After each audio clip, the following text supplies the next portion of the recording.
کسی بھائی نے تبلیغی جماعت کے بارے میں پوچھا ہے کہ جو نکلتے ہیں 15-20 بندے مسجد میں قیام کرتے ہیں، ان کے بارے میں صحیح تفصیل سے بتائیں۔ اس مسئلے کو کئی دفعہ بیان کیا جا چکا ہے، لیکن ہو سکتا ہے کچھ نئے ساتھی آئے ہوں۔ مسلمان پہ اللہ کے دین کی تبلیغ کرنا واجب ہے، ہر مسلمان پہ، یہ مولویوں کا کام نہیں، ہر مسلمان پہ، جو مسلمان ہے اسے پیارے نبی صلی اللہ علیہ وسلم کا کوئی بیان، کوئی فرمان، کوئی ارشاد، کوئی حدیث ملتی ہے، پہنچتی ہے، تو اس پہ لازم ہے کہ اس کو آگے اپنی استطاعت کے مطابق پہنچائے۔ خامن کو پتہ لگا وہ بیوی کو بتائے، باپ کو پتہ لگا وہ اولاد کو بتائے، بھائیوں کو پتہ لگا وہ اپنے بھائیوں کو بتائیں، اپنے گھر کو، اپنے قبیلے کو، اپنی قوم کو، اپنے معاشرے کو، اپنے ماحول کو، اپنی بستی کو، اس میں دین کی دعوت دینا، پہنچانا لازم ہے۔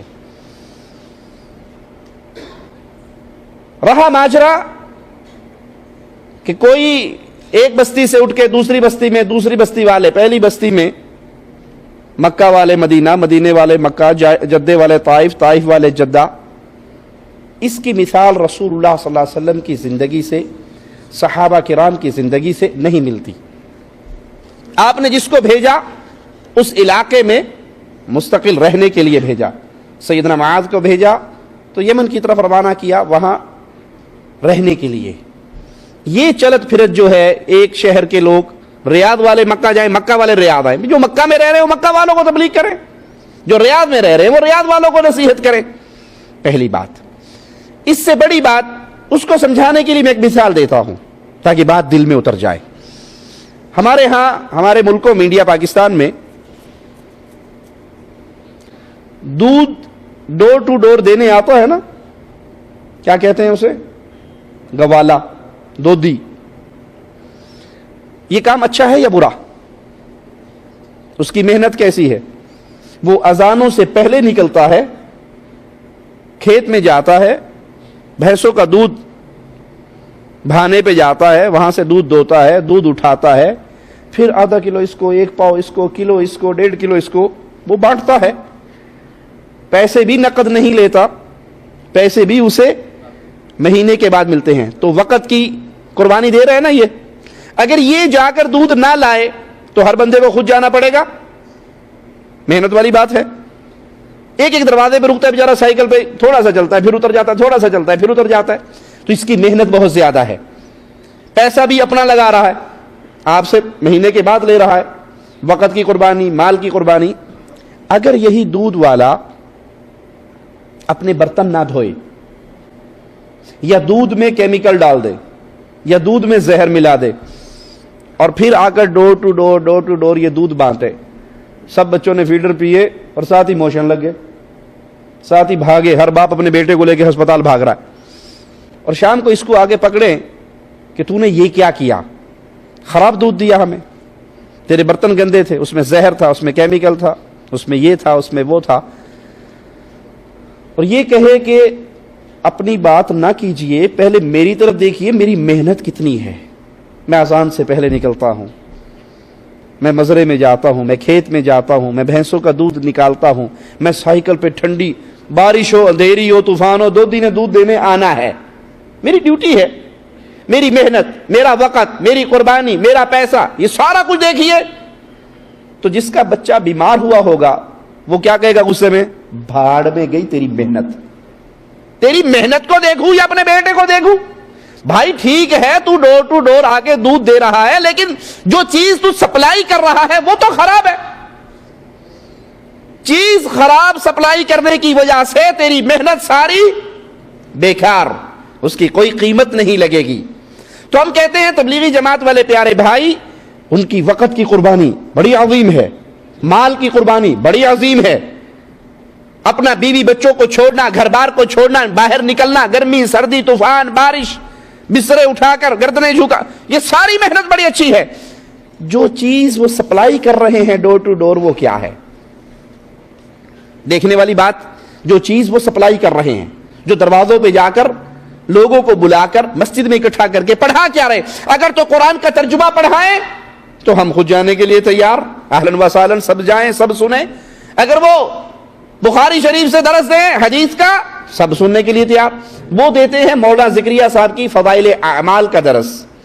فضائل اعمال جس کو مولانا زکریا صاحب نے لکھا وہ شرکیہ واقعات سے بھری پڑی ہے, شرکیہ عقائد سے بھری پڑی ہے.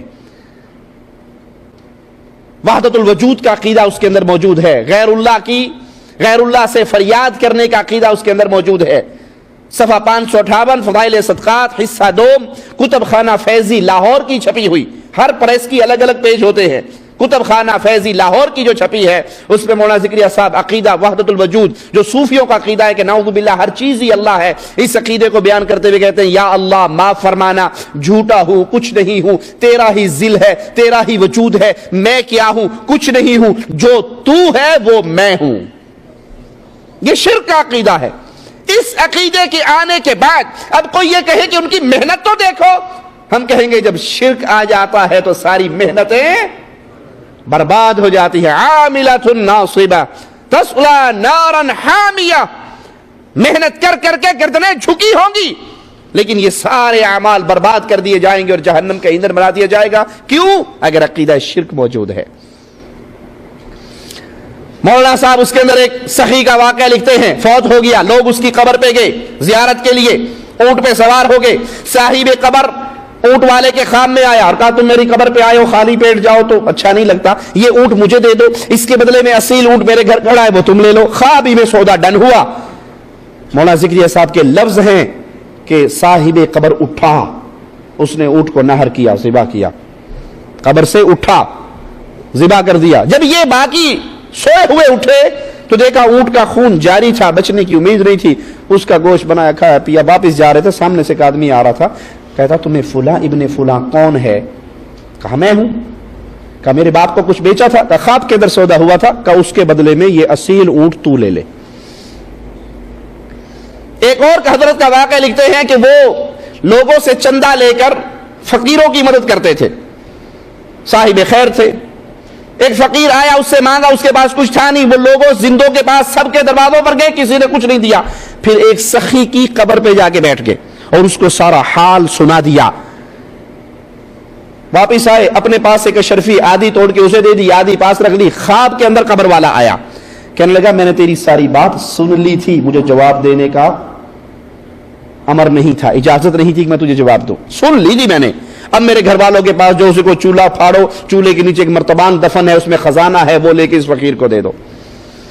مولانا صاحب کے 2 لفظوں پہ غور کیجئے, صاحب قبر اٹھا اونٹ ذبح کرنے والے قصے میں, اور ادھر کہہ رہے ہیں قبر والے نے کہا میں نے تیری بات سن لی تھی, جواب دینے کی اجازت نہیں تھی. قرآن کہتا ہے اموات غیر احیاء وما یشعرون ایان یبعثون, یہ جو قبر میں دفن ہو گئے یہ مردے ہیں, یہ زندہ نہیں ہیں, انہیں تو یہ بھی شعور نہیں ہے کہ اٹھایا کب جانا ہے. تو پیارے بھائی محنت بہت ہے, کاوش بہت ہے, خدمت بہت ہے, مال کی قربانی, وقت کی قربانی, لیکن اصل بات کیا ہے کہ پیش کیا کر رہے ہو, سپلائی کیا کر رہے ہو.